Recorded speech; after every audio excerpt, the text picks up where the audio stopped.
And then what happened?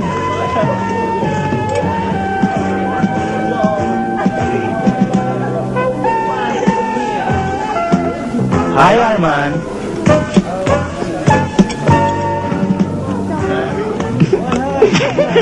Probably they left for Hawaii. Kasi yun, sinabi niya sa akin. Excuse, ha? Yeah. Sandali lang, ha? Pare, kanina ko pa napapansin na para bang kanina ka pa naghahanap ng kaaway. What's wrong? Pare, I hate parties like this. Oo. Daldalan lang ng daldalan mga tao. Wala namang kwenta mga pinag-uusapan nila. Pero alam mo iba. Arman, you don't need intelligence to be attractive at parties like this. It's just a game. Play along. Enjoy it. Bigla ka nalang isip eh. Malambing naman talaga yun eh. Oh, sige. Yeah. That's a good idea. Ililibre ko kayo. Yeah, oo. Excuse me. Okay. Tutuloy ba tayo? Yeah. Let me finish my drink. Namumula ka na. Umuwi na tayo. Are you out of your mind? Masakit na ang ulo ko. Pwede ba? Eh, paano umiinom ka? Hindi ka naman sanay. Kaya nga umalis na tayo bago ako magkalat sa putang ng lugar na to eh. Kung gusto mong umalis, umalis kang mag-isa mo.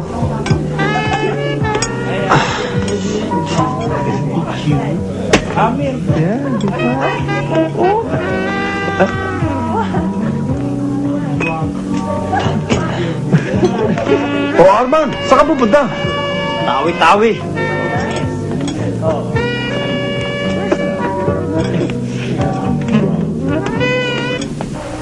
Dad. Oh, ba't ang aga-aga mo? Akala ko may lakad kayo ni Bettina. Sumama katawan ko eh.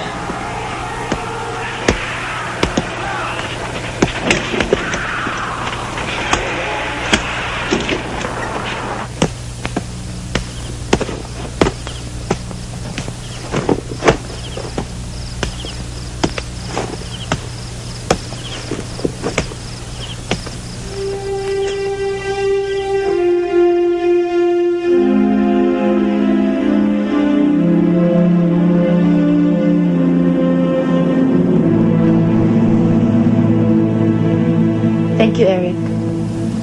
You're welcome. Pasensya ka na pala dun sa kaibigan natin, ha? Inatake na naman ng mga moods niya. Tapatin mo nga ako.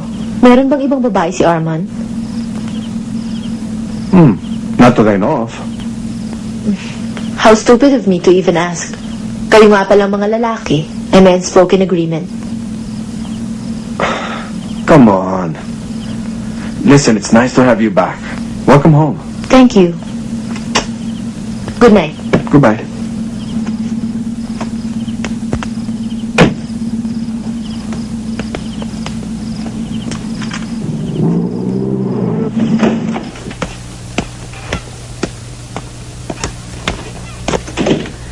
Naku ma'am, mabuti dumating na kayo.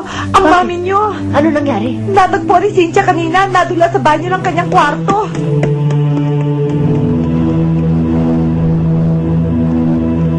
Hospital? Kalokohan. You will not argue with me. Magpapatingin ka sa doktor. Nahilo lang ako, ewan ko kung bakit nataranta na kayong lahat. Eh, mami, nagkulapso kayo sa bathroom. Wala akong sakit. Ano na naman yan?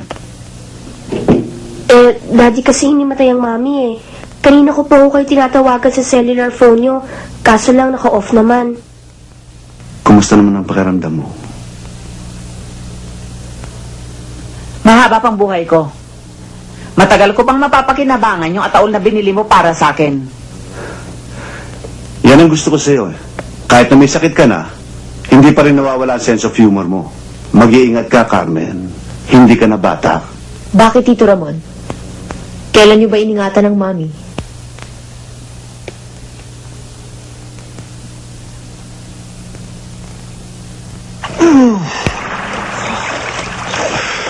Pare, believe naman ako sa'yo. Dahil lang sa isang babae, nagkakaganyan ka na. Mahiya ka naman. Ewan ko ba? Lagi pumapasok sa ulo ko yan si Clara. Hindi ako makakonsentrate. Hindi ako makafocus. Tapos pag meron akong ginagawa, bigla-bigla nang papasok sa isip ko yung babaeng yan. Hindi ko alam kung saan siya makokontakt. May record naman sa register sa office. Akala ba hindi ko tinanong yun? Ha?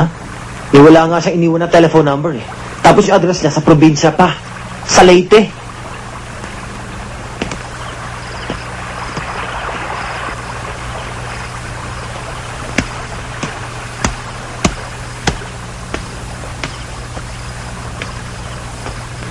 Arman, I don't usually do this, but circumstances demand that I see you.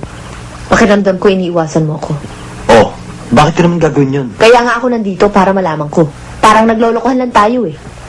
Bettina, Look, I've been here for almost a week. We've seen each other twice. You left me once. Ni hindi ka tumatawag, hindi mo ako binibisita, hindi mo man lang kinakamusta kung humihinga pa ako o naloloka na ako. Bettina, Anong ibig sabihin nito? marami ako inaasikaso ngayon. Marami akong ginagawa lately. May commitment tayo sa isa't isa. Hindi ko hinihingi ang buong buhay mo. Ni hindi ko nga minomonitor ang bawat kilos o galaw mo. Ang gusto ko lang ay ang right na pansinin mo Bettina. ako. I'm sorry. Naguguluhan ako. In the first place, you wouldn't understand. How will I possibly understand? Hindi tayo nakikita. Anong gusto mong gawin ko sa sarili ko? Magkulong sa kwarto habang iniintay ko kung anong desisyon ng sumisirko mong utak?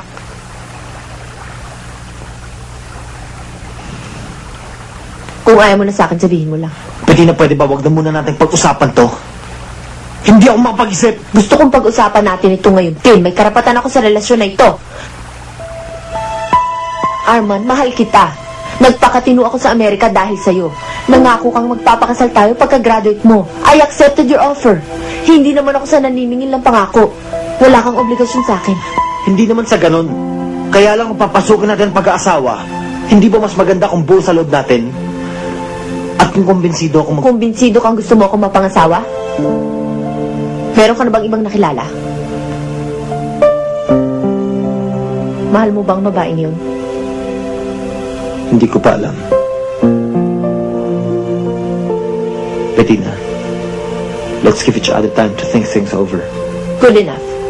Kapag nakapag-desisyon ka na, tawagan mo ko. You still know my number, I suppose.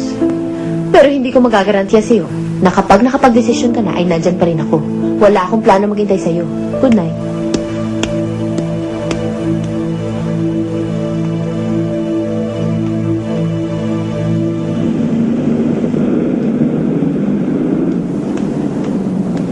Clara!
Hindi mo sinasabi sa akin kung bakit. Nagpapuros ka na naman tanong. Hanggang doon na lang yun, hindi na yun mauulit. Anong hanggang doon na lang? Nagkataon, gusto mo, gusto ko. Hanggang doon na lang yun. And you think it's one big mistake, ha? Isang aksidente, ganun ba? Oo, aksidente lang yun. Let go! So, paano tayong dalawa? Anong tayong dalawa? Walang tayong dalawa. Arman, ayokong kailanganin ka. Magkakasakitan lang tayo eh. Hanggat maaga, iwasan na natin. Masaya tayo no, yun na lang ang isipin mo. Pero kung ipagpapatuloy pa natin, maraming masasaktan at unang-una na tayong dalawa. How can you say that kung ayaw mo akong bigyan ng chance? Umuwi ka na, Arman. Clara, mahal kita. Mahal mo ako. Ni hindi mo ako nakikilala.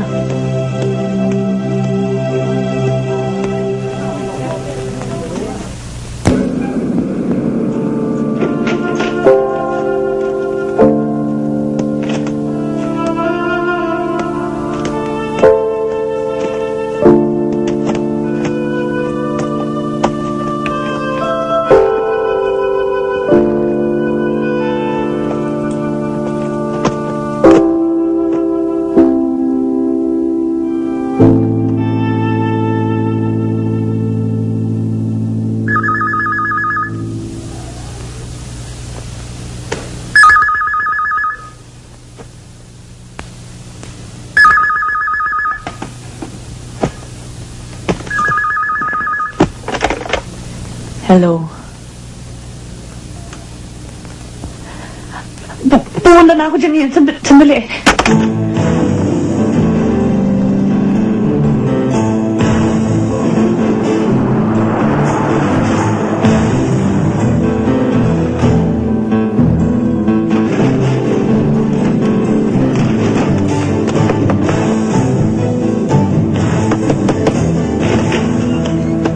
Dumating ka pa, Jamie!